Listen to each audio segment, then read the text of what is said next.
を誰だと思ってんの。後手13体総隊長、京楽春水だよ。始めちゃおうか。ソウルソサエティを存続させるのが僕たちの仕事だからね。残念だよ。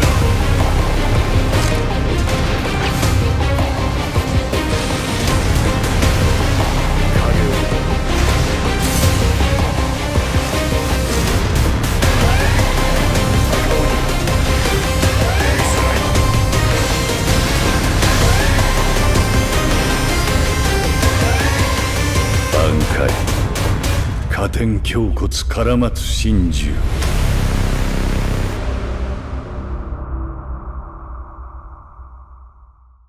お姉ちゃんが来た。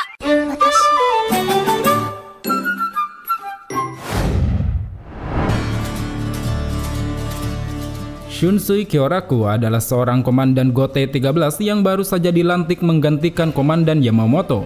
Gayanya yang santai, eksentrik, serta flamboyan membuatnya menjadi orang yang begitu khas dan unik.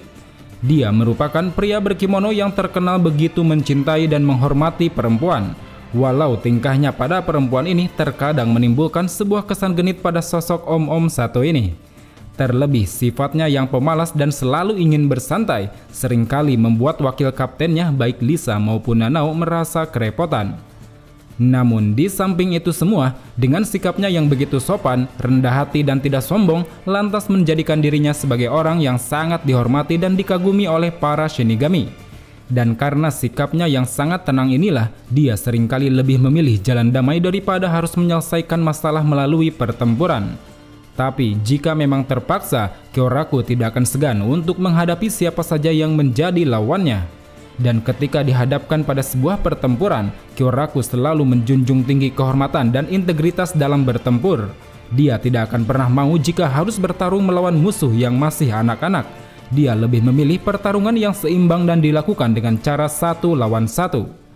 Selain kepribadiannya yang khas, kekuatan dan keterampilan yang dimiliki Kyoraku pun juga patut untuk diperhitungkan. Diangkatnya dia menjadi komandan bukan semata-mata karena dirinya layak secara kepribadian saja, tapi karena level kekuatan yang dimilikinya memang sudah mencapai kapasitas seorang komandan.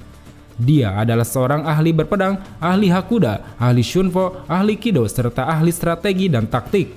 Dia juga memiliki kekuatan reatsu besar serta daya tahan tubuh yang sangat luar biasa. Terlebih lagi untuk kemampuan Zanpakuto-nya sendiri, Kyoraku memiliki Zanpakuto bernama Katen Kyokotsu, yang mana merupakan salah satu dari Zanpakuto yang memiliki 2 bilah pedang secara terpisah. Ketika Shikainya dilepaskan, maka Kyoraku akan mampu membuat permainan anak-anak menjadi sebuah kenyataan. Atau lebih tepatnya, Kyoraku akan mengeluarkan berbagai teknik yang menyerupai permainan anak-anak. Teknik-teknik itu diantaranya adalah Bushogama, Takaoni, Kageoni, Ironi, Kageokuri, dan juga Darumasan Gakoronda. Semua teknik ini adalah permainan anak-anak yang diaplikasikan ke dalam sebuah pertarungan. Lalu untuk bankainya sendiri, Kyoraku memiliki bangkai bernama Katen Kyokotsu Karamatsu Shinju. Kemampuannya adalah mampu mengikat lawan ke dalam cerita sedih yang dia ceritakan. Atau dengan kata lain, lawannya akan dijadikan sebagai objek perwujudan dari segala luka dan situasi yang ada pada cerita tersebut. Terhitung ada 4 tahapan serangan yang nantinya akan diterima lawan berdasarkan alur ceritanya. Pada tahapan pertama yang bernama Tamerai Kizu no Wakachiai, semua luka yang didapatkan Kyoraku akan disalin kepada lawan. Lalu pada tahapan yang kedua yaitu Zanki no Shitoni, bintik-bintik hitam akan muncul di seluruh tubuh lawan dan menyebabkan darah keluar dari bintik tersebut. Kemudian pada tahap ketiga yang bernama Dangyo no Fuchi, sejumlah besar air akan menelan Kyoraku dan lawannya, yang mana hal ini akan menyebabkan mereka tenggelam dan semakin kehabisan reatsu. Lalu pada tahapan yang terakhir, Itoki Ribasami Chizome no Nodobue. Pada level ini, Kyoraku melilitkan benang putih di sekitar tenggorokan lawan beberapa kali, sebelum akhirnya menarik benang tersebut dengan kencang, yang mana hal ini tentunya akan menyebabkan tenggorokan lawan pun hancur dan meledak seketika. Oleh karena itu, dengan kekuatan dan kemampuannya yang sangat luar biasa ini, rasanya tidak heran jika Shunsui Kyoraku bisa dipercaya sebagai penerus mendiang Yamamoto untuk menjadi komandan Gote 13 yang baru.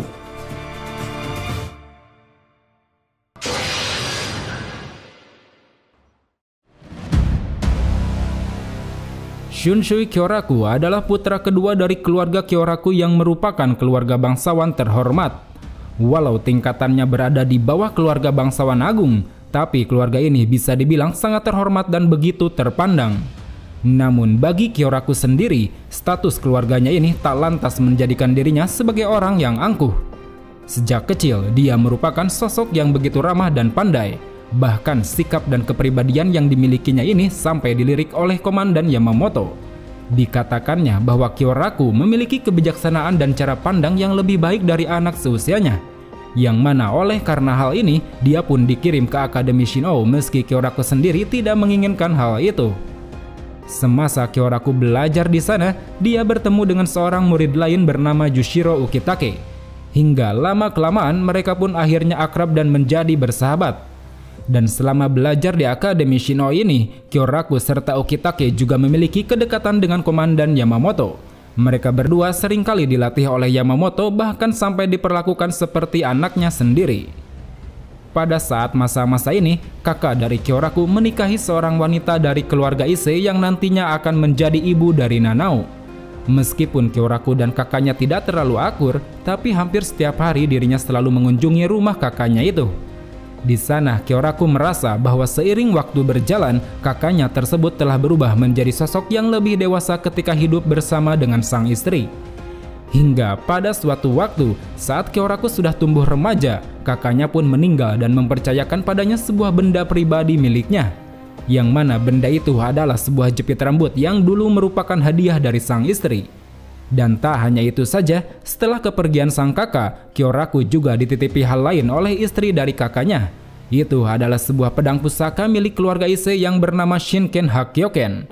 Alasan diberikannya pedang ini adalah karena kakak iparnya percaya bahwa pedang ini merupakan penyebab dari kutukan kematian yang dialami oleh sang suami. Karena ternyata di dalam keluarga Ise ada sebuah kutukan yang menyebutkan bahwa siapa saja pria yang masuk ke keluarga Ise, maka pria itu tidak akan berumur panjang. Dan saat itu, dengan diberikannya pedang tersebut pada Kyoraku yang bukan bagian dari keluarga Ise, kakak iparnya percaya bahwa kutukan yang dialami keluarga Ise selama ini pasti akan berakhir.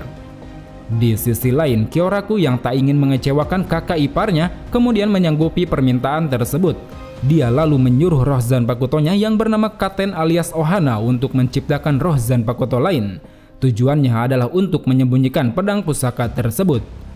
Hingga pada akhirnya terciptalah roh Zanpakuto bernama Kyokotsu alias Okyo yang ditugaskan untuk melaksanakan tugas itu. Dan oleh karena itu, akhirnya Kyoraku pun memiliki dua roh Zanpakuto yang diwujudkan dalam dua bilah pedang terpisah. Namun tak lama setelah kejadian itu, Kyoraku dibuat terkejut ketika mendengar kabar bahwa kakak iparnya telah dieksekusi karena dianggap telah menghilangkan benda pusaka milik keluarga Ise. Mendengar kabar itu, Kyoraku hanya bisa menunduk dan terdiam, karena dia tahu bahwa jika dia mengungkapkan cerita sebenarnya, itu sama saja mengkhianati kepercayaan yang diberikan oleh kakak iparnya. Kemudian setelah itu, seiring waktu berjalan, Kyoraku pun kini mulai menjadi semakin dewasa.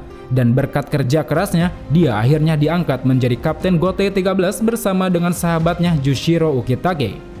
Pada saat itu, Kyoraku menjabat sebagai Kapten Divisi 8, sedangkan Ukitake menjabat sebagai Kapten di Divisi 13. Hal ini tentunya menjadi prestasi yang sangat membanggakan bagi mereka berdua, khususnya bagi Yamamoto.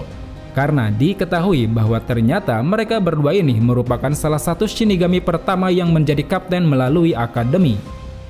Lalu pada suatu waktu, ketika dirinya menjadi Kapten Divisi 8, Kyoraku bertemu dengan Nanao yang masih kecil.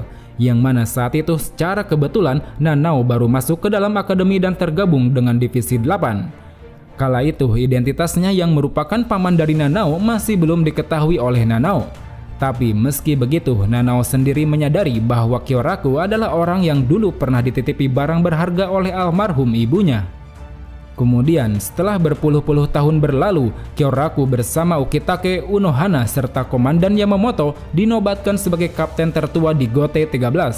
Karena mereka berempat ini telah menjadi kapten setidaknya selama lebih dari 1000 tahun. Lalu pada suatu waktu, tepatnya 110 tahun yang lalu sebelum masa sekarang, Kyoraku bersama para kapten lain dikumpulkan untuk membahas kejadian hilangnya Kapten Divisi 9. Pada saat itu, Komandan Yamamoto selaku pemimpin rapat memutuskan untuk membentuk tim khusus guna menyelidiki kasus tersebut. Di sisi lain, Kyoraku yang mendengar keputusan itu kemudian secara tak terduga mengusulkan pada Yamamoto bahwa sebaiknya wakil kaptennya yaitu Lisa Yadomaru juga diikut sertakan ke dalam tim khusus tersebut. Di balik usulannya ini, rupanya Kyoraku ingin mengajarkan Urahara untuk senantiasa mempercayai wakil kaptennya sendiri. Karena diketahui bahwa pada saat itu Urahara tengah khawatir akan kondisi wakil kaptennya yaitu Hiyori yang tengah terlibat dalam kasus tersebut. Kemudian setelah usulannya disetujui, Kyoraku pun kembali ke markasnya. Dan sesampainya di sana, dirinya tiba-tiba saja mulai dilanda akan kecemasan. Kyoraku merasa bahwa sepertinya situasi yang buruk akan terjadi pada malam itu. Dan benar saja, dalam kasus tersebut, Kyoraku harus rela kehilangan sosok wakil kaptennya Lisa Yadomaru yang menjadi korban dari praktek holofikasi.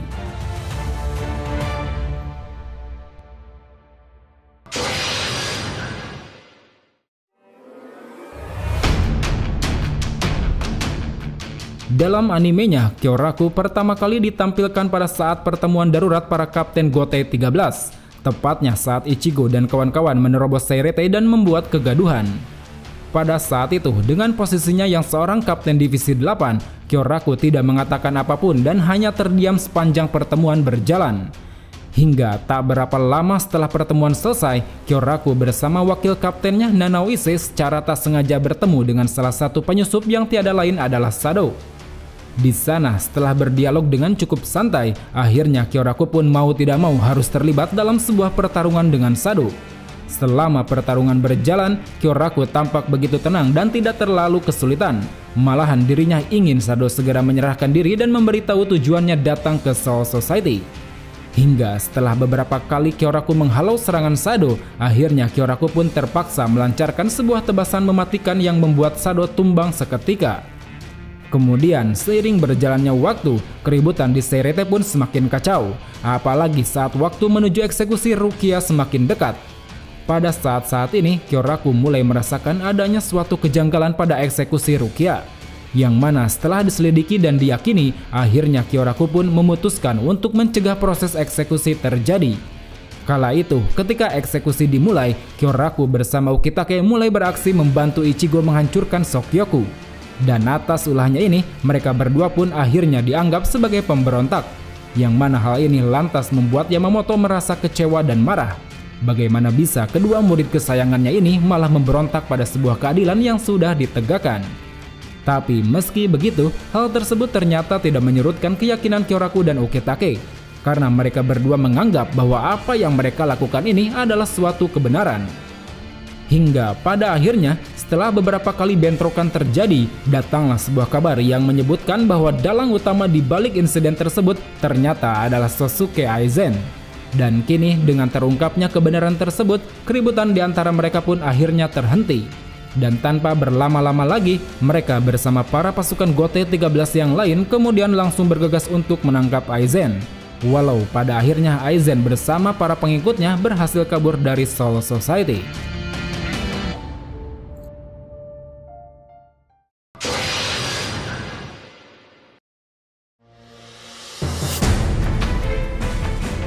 Beberapa hari setelah peristiwa Aizen berkhianat, kini Gotei 13 pun mulai menjadi semakin waspada. Karena mereka tahu bahwa dalam beberapa waktu ke depan, Aizen akan melakukan invasi yang akan mengancam Soul Society dan dunia. Hingga setelah beberapa bulan berlalu, hari pertempuran pun akhirnya tiba. Pada saat itu, ketika para Shinigami bertarung melawan para Arrancar, Kyoraku berhadapan dengan salah satu lawan yang sangat kuat. Dia adalah Primera Espada atau Espada nomor 1 bernama Coyote Stark. Sama seperti halnya Kyoraku, Espada satu ini juga memiliki kepribadian yang santai dan sedikit malas untuk bertarung. Maka dari itu, dengan sikap dan kekuatannya yang hampir serupa ini, Kyoraku dan Coyote menjadi lawan yang sangat cocok dalam pertempuran kali ini. Terlihat selama pertempuran mereka berlangsung, mereka nampak asik melancarkan berbagai serangan satu sama lain. Selain bertarung secara fisik, mereka juga saling mengadu kecerdikan dengan mengungkap kelemahan lawannya masing-masing. Namun sayang, pertarungan yang sengit di antara keduanya harus sedikit terganggu oleh datangnya Wonder Wish di tengah pertempuran. Yang mana karena hal ini, Kyoraku pun menjadi lengah hingga akhirnya berhasil diserang oleh Coyote Stark. Kemudian setelah berhasil bangkit kembali, kini Kyoraku pun kembali berhadapan dengan Espada nomor 1. Dan pada pertarungan kali ini, Kyoraku dan Coyote mulai bertarung dengan lebih serius. Berbagai teknik yang mereka miliki silih berganti mereka lancarkan, khususnya Kyoraku yang saat itu beberapa kali mengeluarkan kemampuan Shikai-nya seperti Kageoni dan Takaoni. Hingga pada akhirnya, dengan menggunakan teknik ironi, Kyoraku berhasil mendaratkan sebuah tebasan keras yang tepat mengenai lubang dada dari Coyote. Dan dengan serangan terakhir ini, Kyoraku pun akhirnya berhasil mengalahkan Coyote dan menjadi pemenang dalam pertarungan tersebut. Lalu setelah mengalahkan Coyote Stark, kini sang kapten divisi 8 mulai bergabung dengan para kapten lain untuk menghadapi Aizen. Namun sayangnya, meski telah bekerja sama dengan baik, mereka pada akhirnya tetap belum mampu menandingi kekuatan dahsyat dari Aizen. Bahkan satu persatu, para kapten termasuk Kyoraku saat itu berhasil ditumbangkan oleh Aizen dengan kekuatan Kyoka Suigetsu-nya. Tapi walaupun begitu, seiring berjalannya waktu, pertempuran ini pada akhirnya berhasil dimenangkan oleh pihak Gote 13 berkat bantuan dari Kurosaki Ichigo.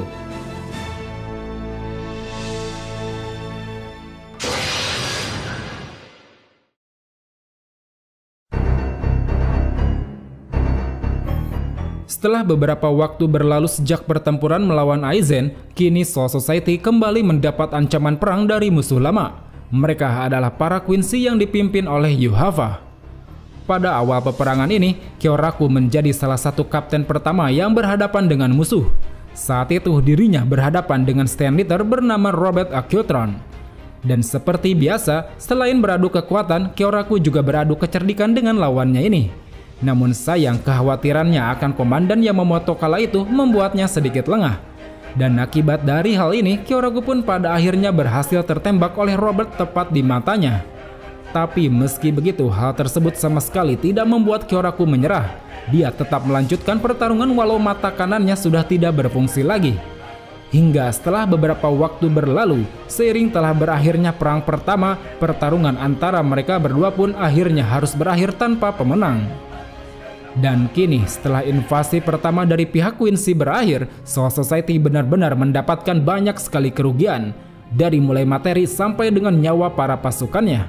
Bahkan sang pemimpin tertinggi Yamamoto pun kala itu menjadi korban yang tewas dalam peperangan kali ini. Dan di tengah kesedihan yang dirasakan oleh para pasukan Gote 13, saat itu Kyoraku tampil sebagai orang yang mampu meredakan situasi. Terlihat pada saat pertemuan para kapten, dirinya mencoba membangkitkan kembali semangat juang rekan-rekannya. Dia berkata bahwa Gote 13 tidak diciptakan untuk meratapi kepergian seseorang, tapi Gote 13 diciptakan untuk melindungi Soul Society dan selalu melihat ke depan.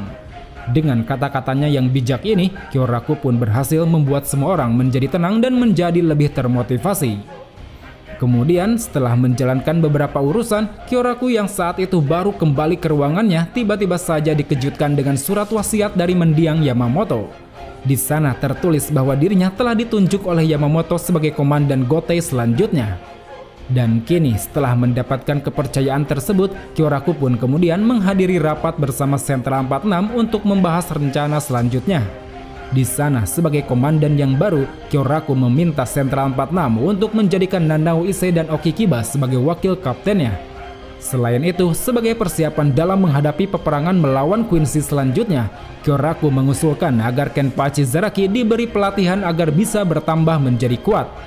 Meski usulannya itu sempat ditolak, tapi berkat kemampuan negosiasinya yang baik, Kyoraku akhirnya berhasil membuat Sentral 46 menyetujui usulannya tersebut.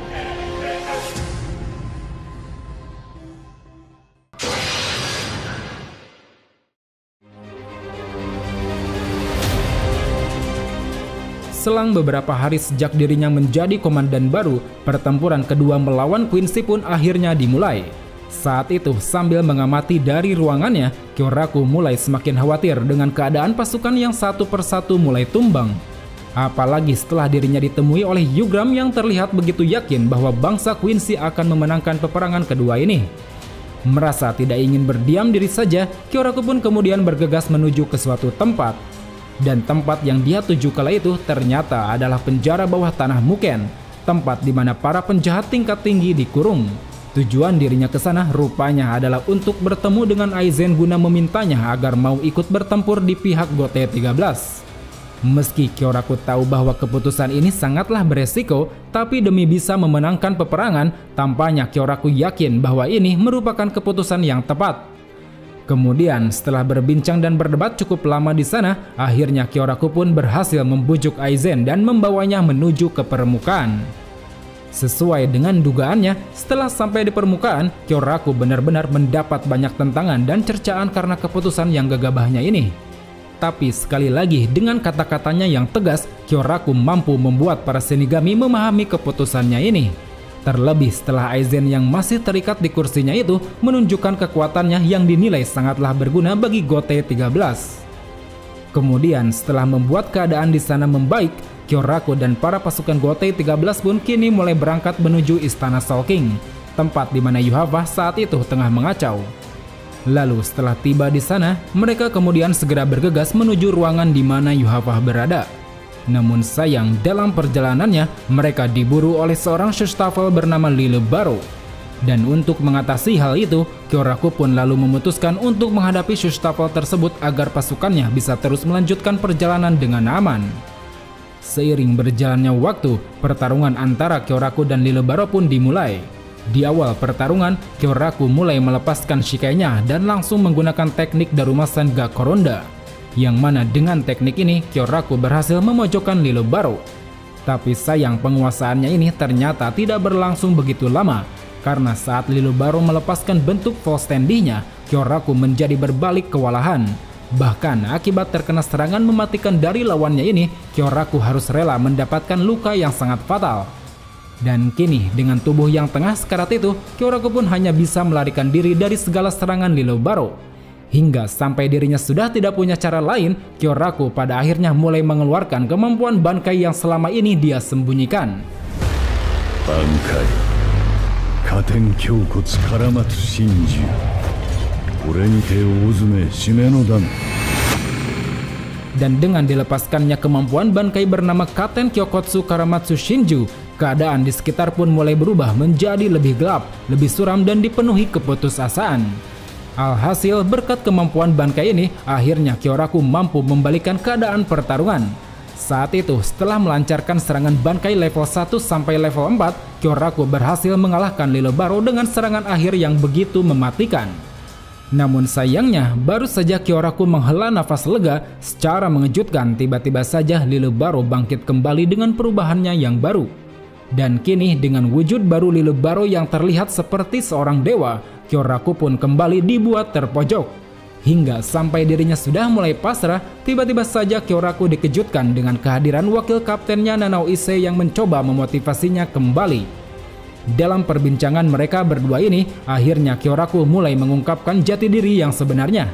Dan dengan telah terungkapnya kebenaran tersebut, kini Kyoraku pun perlahan mulai menyerahkan pedang pusaka milik keluarga Ise yang selama ini dia sembunyikan. Hingga setelah semua kebenaran terungkap, mereka berdua pun sepakat untuk bekerja sama mengalahkan Lille Baro. Saat itu dengan menggunakan pedang pusaka bernama Shinken Hakyoken, akhirnya Kyoraku dan Nanao berhasil mengalahkan Lille Baro hingga hancur berkeping-keping. Kemudian seiring berjalannya waktu, peperangan pun berakhir dengan kemenangan para Shinigami. Dan sama seperti biasanya, aktor utama dari peperangan kali ini tiada lain adalah Kurosaki Ichigo. Tapi meski begitu, kemenangan ini juga tidak terlepas dari peran Kyoraku sebagai komandan Gote 13. Karena berkat keputusannya yang mengeluarkan Aizen, Ichigo berhasil mengalahkan Yuhava.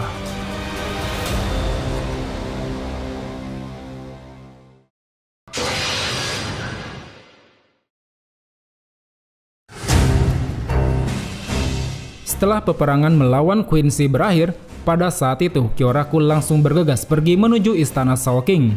Di sana dia berdiskusi dengan Ichibe Hyosobe yang merupakan pemimpin dari divisi No. Saat itu sambil melihat mayat Yuhava yang telah dijadikan tubuh pengganti Soul King, Kyoraku berbincang mengenai beberapa hal tentang kebenaran dunia ini. Lalu setelah perbincangan usai, Kyoraku pun kembali ke Soul Society. Di sana dia kemudian menginstruksikan para bawahannya untuk segera membereskan semua kekacauan yang terjadi. Dan tidak lupa, setelah beberapa hari berlalu, Kyoraku juga mengembalikan Aizen ke penjara bawah tanah. Dalam beberapa hari ini, Kyoraku benar-benar disibukkan dengan segala urusan terkait pembangunan kembali Soul Society. Akan tetapi, dengan berakhirnya peperangan yang terjadi, ternyata tidak menutup segala permasalahan yang akan terjadi ke depannya. Karena setelah 6 bulan berlalu sejak peperangan, ada suatu permasalahan lagi yang menimpa Soul Society. Kala itu, Soul Society dihadapkan pada seorang kepala keluarga bangsawan agung bernama Tokinada Tsunayashiro, yang mana kepala keluarga ini berencana untuk menghancurkan sistem dunia saat ini. Dirinya ingin menyatukan kembali ketiga dunia seperti yang pernah terjadi di masa lalu. Tapi meski motifnya terkesan idealis, tapi sebenarnya Tokinada hanya ingin bersenang-senang dengan menciptakan sebuah konflik di Soul Society. Terlebih lagi dirinya memiliki kebencian terhadap Kyoraku yang merupakan komandan Gote 13 saat ini. Karena diketahui bahwa dari sejak mereka masih sekelas di akademi, hubungan mereka memang sudah tidak begitu akur. Tokinada dengan sifat keji dan jahatnya, sementara Kyoraku dengan sikapnya yang tidak bisa mentolerir kejahatan. Dan saat ini, Kyoraku yang dihadapkan pada masalah ini merasa cukup kesulitan untuk menghentikan ancaman dari Tokinada. Karena dalam permasalahan kali ini, Tokinada menjalankan rencananya secara sembunyi-sembunyi. Sehingga hal ini membuat Kyoraku sangat kesulitan untuk memvonis Tokinada sebagai seorang penjahat. Tapi meski begitu, Kyoraku tetap tidak ingin menyerah pada rencana Tokinada yang telah menyebabkan banyak keributan di mana-mana ini. Hingga pada akhirnya Kyoraku mengumpulkan beberapa pihak yang saat itu terlibat dan juga ikut dirugikan oleh rencana Tokinada. Beberapa pihak itu diantaranya adalah para Shinigami, Arrancar, Fullbringer, dan juga para Quincy. Yang mana berkat keresahan yang sama ini, akhirnya Kyoraku memutuskan untuk menyatukan semuanya dalam sebuah aliansi. Meski pada awalnya mendapat penolakan, tapi berkat kepemimpinan yang dia tunjukkan, akhirnya aliansi pun terbentuk. Kemudian setelah itu, dengan berbondong-bondong, aliansi ini pun mulai menyerbu ke tempat persembunyian Tokinada yang ada di Kyogoku. Setelah sampai di sana, bentrokan dahsyat pun mulai terjadi. Saat itu, sementara para Fullbringer, Quincy, dan Arrancar tengah sibuk melawan anak buah Tokinada, Kyoraku bersama para Shinigami tengah mencoba menghadapi Tokinada secara langsung. Pada awalnya, Kyoraku dan aliansi benar-benar kewalahan menghadapi Tokinada. Tapi setelah Hisagi datang dan membuat perubahan, akhirnya mereka berhasil membalikkan keadaan. Saat itu, berkat motivasi dan arahan yang diberikan oleh Kyoraku, dengan kekuatan bankainya Hisagi berhasil membuat celah bagi aliansi agar bisa menghabisi Tokinada. Lalu setelah pertempuran berakhir dengan kemenangan aliansi, Kyoraku pun mendekati Hisagi yang kala itu posisinya adalah seorang jurnalis. Di sana Kyoraku berpesan bahwa untuk kejadian kali ini akan lebih baik jika tidak diungkap kepada publik. Karena menurutnya kebenaran itu tidak akan selamanya membawa dampak bagi orang-orang. Kemudian setelah 10 tahun berlalu, kini Soul Society telah mulai pulih seperti dulu lagi. Dan selama 10 tahun ini, tidak ada orang yang mengetahui pertempuran yang terjadi di Kyogoku. Yang mengetahui hanyalah orang-orang yang ikut terlibat saja. Semua ini dilakukan untuk menjaga kedamaian dan ketentraman di Soul Society. Dan memang terbukti selama 1 dekade ini tidak ada permasalahan lain yang menimpa Soul Society lagi. Itu semua tentunya tidak lepas dari kerja keras seorang pemimpin yang berhasil menjaga kestabilan dan kedamaian. Walau dirinya kini telah ditinggal pergi oleh Ukitake dan Yamamoto, tapi hal itu tak lantas membuatnya terpuruk dan berhenti melangkah. Justru sebaliknya, berkat kerja keras dan usahanya, Kyoraku mampu membuat Soul Society bangkit kembali dari keterpurukan parah yang pernah dialami. Dia adalah sosok pemimpin bijak yang benar-benar mampu membuat pemerintahan berjalan dengan baik dan bergerak semakin maju. Demi bisa menciptakan kedamaian, dia akan rela berbuat apapun, bahkan sampai rela membuang kehormatannya agar apa yang dicintainya bisa tetap dia lindungi. Kehormatan, apakah itu yang kalian semua bicarakan? Kehormatan tidak akan bisa melindungi apapun, baik dunia ini ataupun Gote 13. Untuk bisa melindungi dunia dari kejahatan, kita butuh kejahatan yang lain. Shunshui Kyoraku.